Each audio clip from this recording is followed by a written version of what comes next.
With the recent release of the Hyrule Warriors Age of Calamity demo, we've gotten our first extended look at the story and setting.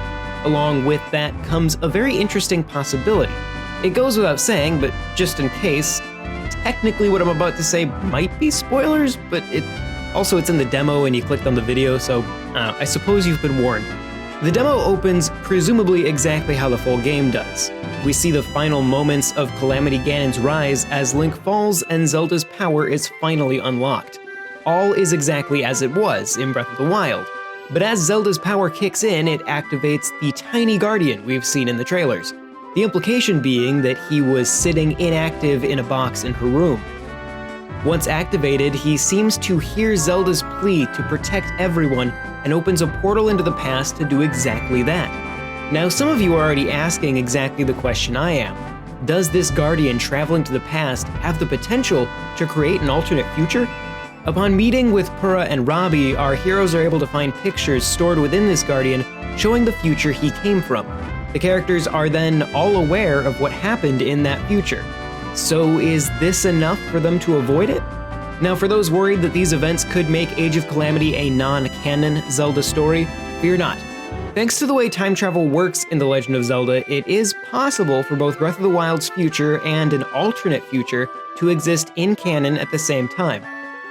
I've already done a very in-depth video on Zelda's time travel rules called Why the Fallen Hero Timeline Had to Happen, but I'll give you the short version here. Most of the time travel that occurs in the Zelda universe seems to create a split. This is because the traveler is not in fact traveling along their own timeline, but jumping over into a parallel one. The original timeline continues to exist with the traveler absent, and a new timeline is formed. This could explain why we never see this fella in Breath of the Wild, because he had left. This is how we wound up with not only the child timeline after Ocarina of Time, which is the timeline that Link finally stayed in, but the adult and fallen hero timeline as well. There's more detail to it than that, and if you're curious, I'll link to my other video in the description so you can check it out and we can chat about it.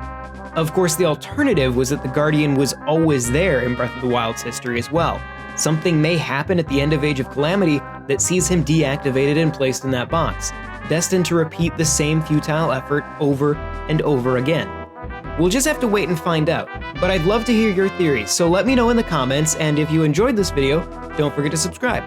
I've already got a few other videos on the lore of Age of Calamity, along with plenty of other Zelda videos, so check those out, and let's talk Zelda. As always, you can check out NintendoWorldReport.com for a whole lot more, and if you want to chat with us about this or anything else, there's a link to our Discord in the description. I'm John Rairdon, thank you very much for watching, and I will see you next time. This video was made possible by our generous supporters on Patreon. Did you know that Nintendo World Report is funded directly by fans like you?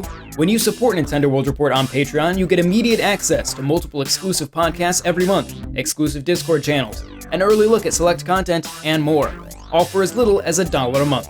Check out patreon.com/NWR for all the details.